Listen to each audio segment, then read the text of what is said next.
Marty, you're in your third year. Facilities, I know as you came in, was one of the top priorities for you. Last year, the track. This year, some new fields, and they look fabulous. Thanks, Dan. We're really proud of what we've been able to accomplish, and we think we've done it in a real state-of-the-art, first-class manner. I mean, as you know, UNH, as we fondly say, we get one shot at these things, and we're committed to doing the very best we can do, given that opportunity, and we've done well by the student-athletes, I believe. Memorial Field, where the field hockey team and lacrosse teams play, I mean, it was a great field before, but now when you drive by there and you can look down on that field up against the Whittemore Center, now the possibility is that you'll be able to host some America East contests, including maybe the upcoming field hockey championships. Well, exactly, and that's what it's all about. I think it was heartbreaking, to say the least, that our field hockey program has been nationally recognized, along with women's lacrosse, all these years, and haven't been able to host a championship. And to be perfectly frank, that's a disservice to the student-athletes, and that's why we wanted to do this so much. And again, as you said, it just enhances the Whittemore Center, and some of the best is yet to come. We have a lot of aesthetic things to accomplish there yet, with high-grade fencing and entrance and a scoring area, and that's going to become a world-class facility. There's no two ways about it. I mean, there's nothing out there that I've seen, including Big Ten institutions, that will compare to that in some ways. And it's quite an accomplishment for the state of New Hampshire. Last year, the track, we've talked about it a bit before last year when we spoke with you, but had the America East Championships this past year at the track, which was a great event in and of itself, and finally good to be able to bring an event like that back to the school. Well, it is, and you know, the person you have to feel so good for, someone like Jim Belanger, who has such a long storied history as a track coach, and then of course you go precede him, and you go back to Copeland, and you go back to Paul Sweet, and a great tradition in track and field and cross country here, and to think that for so long UNH hasn't had the ability to host that was again not a good thing. So we're really pleased with that, and the track has turned out to be a huge godsend, if you would, because now we're starting to recruit even better student athletes, and I don't know if Jim's going to know what to do with his success in the future.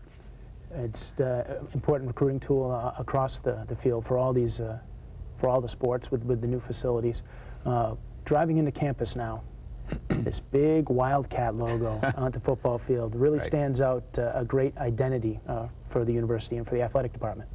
Well, our intent was, as it is the university, we're very proud of who we are and what we stand for. And I didn't feel, for one, being a certain gateway to the university, at least on that end of campus, that we represented ourselves well. And our whole intent with our physical plant is to put the university's best foot forward, if you would. And we've accomplished a lot of that. We have a ways to go yet. And that sign is kind of symbolic of who we are and what we feel about things. We think it's very tastefully done, very well done, but yet it's obvious we're proud of who we are.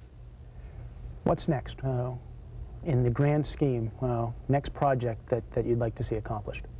Well, you've mentioned a number of the major ones. We've done another whole array of other ones, to include redoing of Lundholm Gymnasium with lighting, sound system, flooring.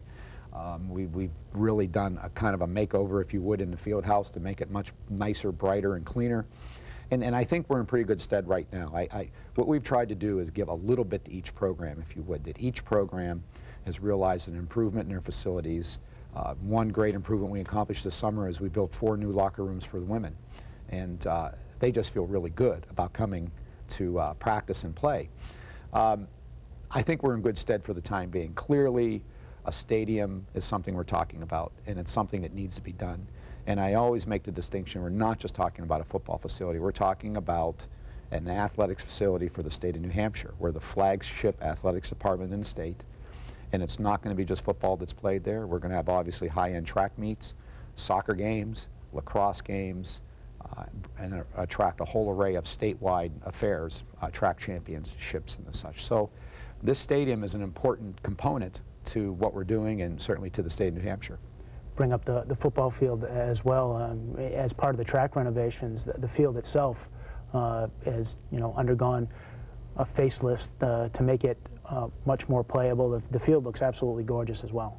Well, it is. It has some problems. We do a good job of cosmetically hiding it, and I think when we do the stadium, we're going to have to do something with the field as well. But I think what you see and what a lot of our fans and alums see is a real commitment to quality at this point in time, and that's what it's really all about. I mean, unfortunately, in some ways, today people are making decisions to attend institutions of higher education based on the physical plan. Those aren't necessarily the right decisions, but you absolutely have to put your best foot forward to at least get in the door with some of these folks, and that's what we're doing.